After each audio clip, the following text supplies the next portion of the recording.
Hello बच्चों, मैं हूं डॉक्टर ज़की जमाल और आज की इस वीडियो के अंदर हम डिस्कस करेंगे होने वाले नीट एग्ज़ाम के लिए कुछ इंपॉर्टेंट पॉइंट्स। मैंने चैप्टर वाइज एक सीरीज़ बनाई है जिसमें कि हम हर चैप्टर से 5 इंपॉर्टेंट लाइंस लेंगे और एग्ज़ाम में जाने से पहले आप एक बार उन्हें ध्यान से देख लीजिएगा।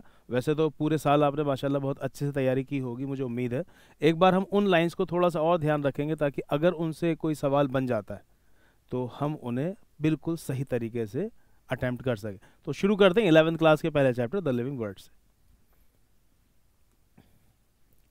इस चैप्टर से कुछ खास इंपॉर्टेंट लाइंस जो मैंने की कवर की हैं आपके लिए। उसमें पहली लाइन है the defining characteristics of living organisms are. वहाँ पर आपने 5 कैरेक्टरिस्टिक्स पढ़ी हैं लिविंग ऑर्गेनिज्म की: growth, reproduction, metabolism, cellular organisation, consciousness. तो डिफाइनिंग कैरेक्टरिस्टिक आएगा तो आप मेटाबॉलिज्म, सेलुलर ऑर्गेनाइजेशन और कॉन्शियसनेस को कवर करेंगे। दूसरा पॉइंट उसी टॉपिक से लिया है, यूनिसेलर ऑर्गेनिज्म का वहाँ जिक्र किया गया, जैसे कि बैक्टीरिया है, यूनिसेलर एल्गी और अमीबा। इन ऑर्गेनिजम्स के अंदर, यूनिसेलर ऑर्गेनिज्म के अंदर reproduction is synonymous with growth, यानी कि इनके अंदर जो रिप्रोडक्शन है वो ग्रोथ है, वो उसका एक ही मतलब है। जैसे कि अमीबा में बाइनरी फिशन होता है, हम पढ़ते हैं सेक्सुअल रिप्रोडक्शन में, और यही इनका सेल डिवीजन का तरीका है। सेल डिवाइड करते हैं तो ग्रोथ होती है लिविंग ऑर्गेनिज्म की, तो reproduction is synonymous with growth. तीसरा पॉइंट कवर किया क्लासिफिकेशन से कि natural system of classification consider both external and internal features. एक ये सवाल बन सकता है। इंटरनल फीचर्स में यहाँ पर कवर किया है एनसीईआरटी में अल्ट्रा स्ट्रक्चर को, एनाटॉमी को, एम्ब्रियोलॉजी को और फाइटोकेमिस्ट्री को। फाइटोकेमिस्ट्री कहने से मतलब है प्लांट्स अपने अंदर से कौन सा केमिकल निकालते हैं। इसके अलावा एक और बहुत इंपॉर्टेंट पॉइंट कि identification, characterisation, classification and nomenclature are the processes that are basics to taxonomy. तो ये 4 लफ्ज आप याद रखेंगे: identification, characterisation, classification and nomenclature.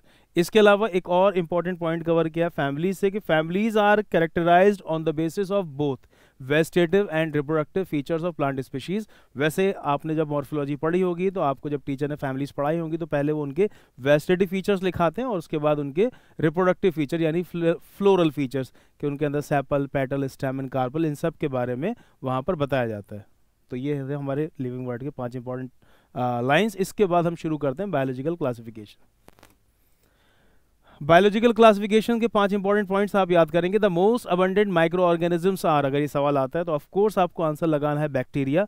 Mycoplasma को लेकर कई बार सवाल आ चुका है कि smallest living cell known and can survive without oxygen is, answer लगाना होता है माइकोप्लाज्मा। अगर सवाल सिर्फ इतना भी आता है कि स्मॉलेस्ट लिविंग ऑर्गेनिज्म, तब भी आप आंसर माइकोप्लाज्मा लगाएंगे। वायरस वहां पर आंसर नहीं लगाना होता है क्योंकि उनको लिविंग नॉन लिविंग के बीच में कंसिडर किया जाता है। अगर सवाल आपसे पूछा जाता है किंगडम प्रोटिस्टा के boundary of which kingdom are not well defined, आप आंसर लगाएंगे किंगडम प्रोटिस्टा। जैसे कि वहां पर आप जानते हैं यूग्लिना जो कि प्लांट किंगडम से रिलेशनशिप दिखाता है और स्लाइमोड जो कि आपको किंगडम फंजाई से रिलेशनशिप दिखाता है। The chief producers of the oceans पूछा जाता है, ऑफ कोर्स आप आंसर लगाएंगे डायटम्स। स्लाइमोड से रिलेटेड सवाल कवर किया गया। The suitable conditions, under suitable conditions slime molds form an aggregation called plasmodium। तो ये लाइन पूछी जाती है, आप याद रखेंगे। suitable conditions में slime mold बनाते हैं plasmodium which may grow and spread over several feet। Kingdom fungi से एक पॉइंट कवर किया, अगर आपसे पूछा था the most advanced fungi and the best decomposers of wood are, answer लगाएंगे आप बेसिडियोमाइसिटीज। तो चलते हैं बिना देरी के साथ तीसरे चैप्टर प्लांट किंगडम पर।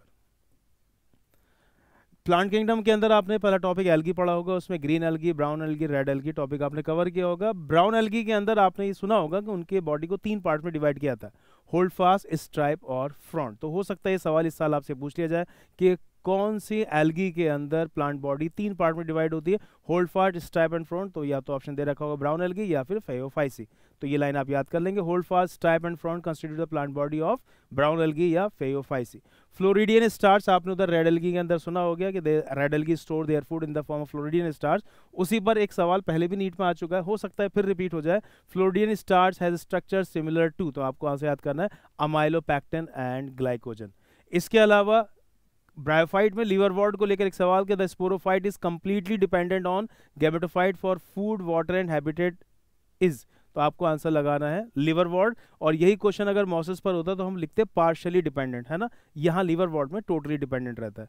इसके अलावा टेरिडोफाइट से एक सवाल कवर किया कि इन सम टेरिडोफाइट स्पोरोफिल में form distinct compact structure called strobili और कौन, याद होना चाहिए आपको। स्ट्रोबलाई या कौन एनसीईआरटी में बताया गया है, स्लेजिनेला और equisetum. Next types of leaf that found in gymnosperm are, उधर एनसीईआरटी में क्लियर कट बताया गया है कि जिम्नोस्पर्म के अंदर सिंपल लीज भी पाई जाती हैं और कंपाउंड लीज भी पाई जाती हैं। आप पाइनस को देखें वहाँ पर आपको मिलेंगी सिंपल लीव, और अगर आप साइकस को देखते हैं तो वहाँ पर आपको मिलेंगी कंपाउंड लीव। तो आप ये बात याद रखें कि जिम्नोस, ये आ भी चुका है सवाल, जिम्नोस्पर्म के अंदर दोनों टाइप्स की लीव पाई जाती हैं, simple leaves as well as compound leaves. चलते हैं नेक्स्ट चैप्टर एनिमल किंगडम पर। एनिमल किंगडम से मैंने कुछ जनरल पॉइंट कवर किए। अगर पूछा जाए आपसे an undifferentiated layer mesoglea is present between ectoderm and endoderm is, general point में हम डिप्लोब्लास्टिक बोल सकते हैं। वैसे आपको याद होगा पोरीफेरा, सिलेंट्रेटा, टेनोफोरा, इन तीनों के अंदर डिप्लोब्लास्टिक प्रेजेंटेशन ही देखने को मिलता है। अगर पूछा जाए आपसे true coelom is found for the first time in, of course answer Annelida, वहां पर आप एनालिडा के एग्जाम्पल भी याद करके जाएंगे। अभी फिलहाल में सवाल पूछा गया था metamerism is the characteristic feature of Annelida, arthropoda and Chordata. हो सकता है यही सवाल वो एग्जाम्पल से पूछ ले, आपको इनमें से किसी एक फाइलम की example they they. The mouth contain a file like rasping organ, ये फिलहाल में भी कवर हुआ था। रिबन लाइक रेस्पिंग का मतलब फाइल लाइक मतलब कि ribbon like rasping organ for feeding called radula in, किस में पाया जाता है file like rasping organ called radula? आप आंसर लगा कर आएंगे मॉलस्का। एक सवाल कवर किया Echinodermata, the animals having an endoskeleton of calcareous ossicles. Calcareous मतलब कैल्शियम कार्बोनेट का बना हुआ, एंडोस्केलेटन कैलकेरियस है किस फाइलम में? तो आंसर लगाएंगे इकानोडर्मेटा। हालांकि इनकी रेडियल सिमेट्री है, रेडियल सिमेट्री शुरू में आपको देखने को मिली थी पोरीफेरा और सिलेंट्रेटा के अंदर। इकानोडर्म्स की भी रेडियल सिमेट्री, लेकिन तब भी इनको आगे इसी वजह से रखा गया है क्योंकि एंडोस्केलेटन आपकी कैलकेरियस है। तो ये एक एडवांस फीचर है, इस वजह से इनको काफ़ी सारे फाइलम के बाद आगे रखा गया इनके एडवांस फीचर की वजह से। तो आज की इस वीडियो में इतना ही था। Living world, biological classification, plant kingdom, animal kingdom, अभी जल्दी ही हम कवर करेंगे अगले 4 चैप्टर्स। तब तक के लिए बेस्ट ऑफ लक।